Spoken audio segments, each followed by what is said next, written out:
একটি নির্জন গ্রামে একটি পুরনো বাড়ি ছিল, যেখানে রাতে কেউ আসতো না। কারণ সন্ধ্যা হলেই বাড়ির জানালায় আলো জ্বলতো, কিন্তু কেউ সেখানে থাকতো না। গ্রামের একজন সাহসী যুবক একদিন বাড়িটিতে রাত কাটানোর সিদ্ধান্ত নেয়। রাত গভীর হলে সে অদ্ভুত শব্দ শুনতে পায় এবং হঠাৎ দেখে তার সামনে এক বৃদ্ধার ছায়া।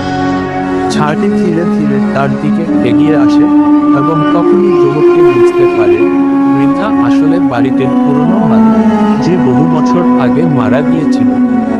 অনেক বছর আগে বৃদ্ধাটি তার স্বামীর সঙ্গে সেই বাড়িতে থাকতেন। এক রাতে প্রচণ্ড ঝড়ের সময় বাড়ির পাশের বিশাল গাছটি হঠাৎ ভেঙে পড়ে। গাছের ভারে করে ছাদ ধসে পড়ে বৃদ্ধার ওপর, কিন্তু সে তাৎক্ষণিকভাবে মারা যায়নি। ধ্বংসস্তূপের নিচে চাপা পড়ে ধীরে ধীরে সে মারা যায়, কারণ কেউ তাকে